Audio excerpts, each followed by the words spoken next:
warahmatullahi wabarakatuh.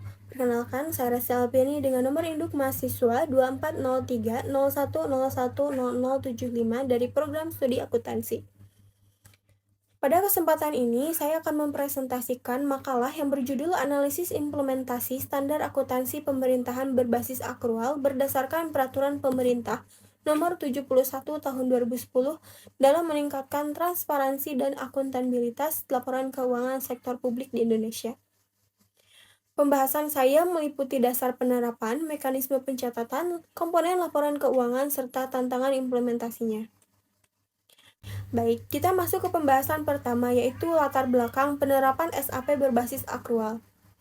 Pemerintah dituntut untuk menyajikan laporan keuangan yang transparan, akuntabel, relevan, dan dapat dipercaya.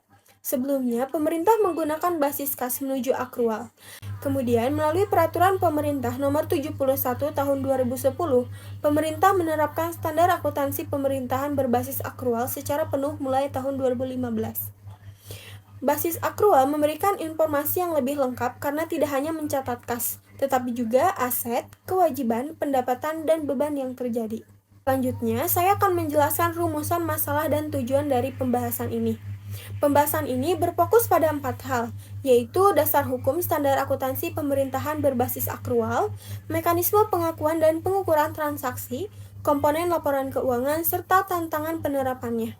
Tujuannya adalah memahami bagaimana standar akuntansi pemerintahan berbasis akrual diterapkan dan bagaimana penerapannya dapat meningkatkan kualitas laporan keuangan pemerintah. Baik, kita masuk ke landasan hukum yang menjadi dasar penerapan SAP berbasis akrual. Penerapan standar akuntansi pemerintahan memiliki dasar hukum yang kuat.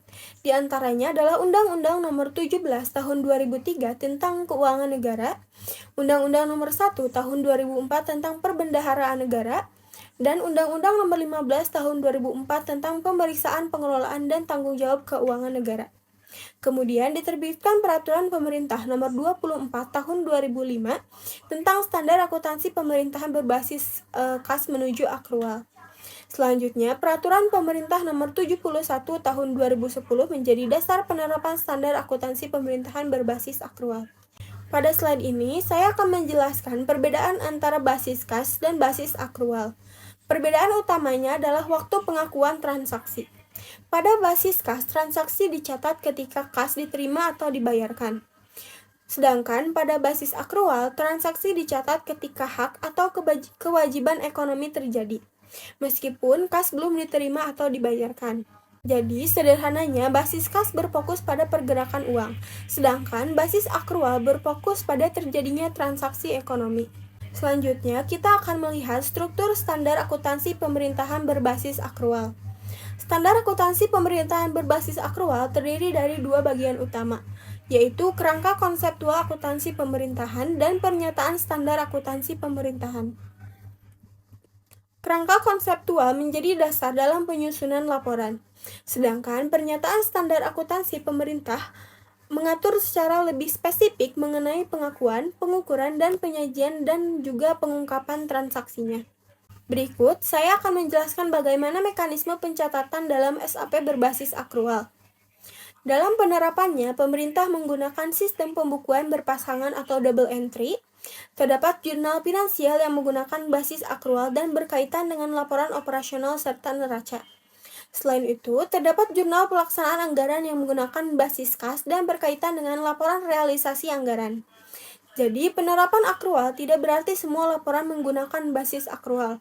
Laporan realisasi anggaran tetap menggunakan basis kas untuk menunjukkan realisasi anggaran.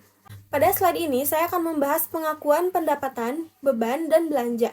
Dalam standar akuntansi pemerintahan, terdapat perbedaan antara pendapatan laporan operasional dan pendapatan laporan realisasi anggaran. Pendapatan laporan operasional diakui ketika hak atas pendapatan muncul, sedangkan pendapatan laporan realisasi anggaran diakui ketika kas diterima. Begitu juga dengan beban dan belanja. Beban diakui ketika kewajiban dan atau konsumsi manfaat terjadi, sedangkan belanja diakui berdasarkan pengeluaran kas. Contohnya, jika pegawai sudah bekerja tetapi gajinya baru dibayarkan bulan berikutnya, maka beban gaji tetap harus diakui pada bulan ketika pegawai tersebut bekerja. Selanjutnya, saya akan menjelaskan bagaimana aset dan kewajiban diakui dalam basis akrual.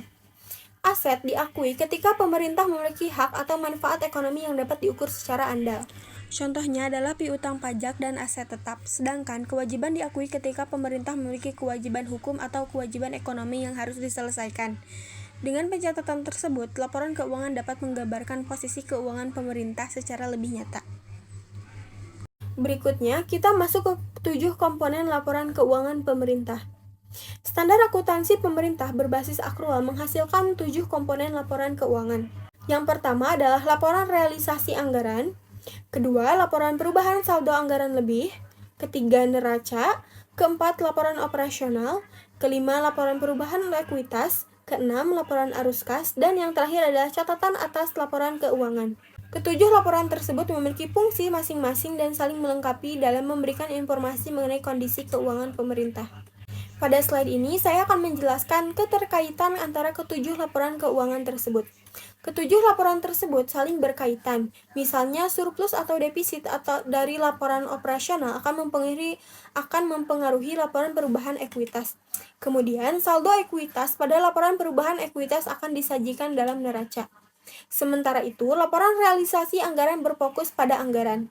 Laporan arus kas pada arus kas, dan catatan atas laporan keuangan memberikan penjelasan atau informasi yang disajikan. Dengan demikian, seluruh laporan memberikan gambaran keuangan pemerintah secara menyeluruh. Selanjutnya, kita akan membahas beberapa tantangan dalam penerapan SAP berbasis akrual. Dalam penerapannya, standar akuntansi pemerintahan berbasis akrual masih menghadapi beberapa tantangan. Pertama, keterbatasan kompetensi sumber daya manusia, karena pencatatan akrual membutuhkan pemahaman akuntansi yang lebih kompleks. Kedua, pengelolaan aset tetap, terutama aset lama yang dokumen dan nilai historinya sulit ditelusuri. Ketiga, kesiapan sistem informasi.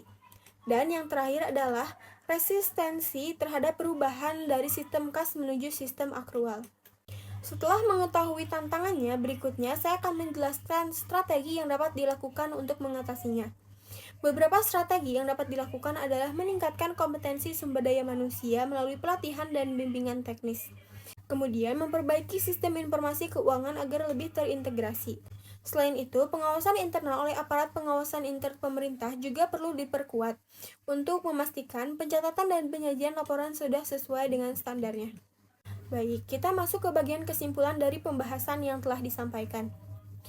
Sebagai kesimpulan, penerapan standar akuntansi pemerintahan berbasis akrual berdasarkan Peraturan Pemerintah Nomor 71 Tahun 2010 merupakan bagian penting dari reformasi pengelolaan keuangan negara.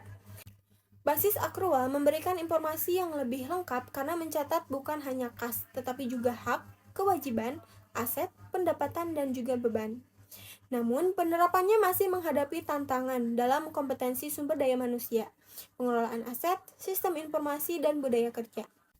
Oleh karena itu, diperlakukan peningkatan kompetensi, sistem yang lebih baik, serta pengawasan internal yang kuat. Baik, kita sudah sampai pada slide terakhir, yaitu penutup.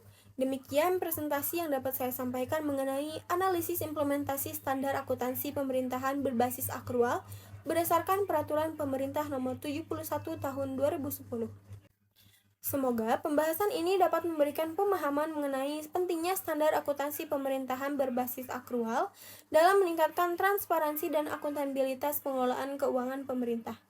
Terima kasih atas perhatiannya. Mohon maaf apabila terdapat kekurangan. Wassalamualaikum warahmatullahi wabarakatuh.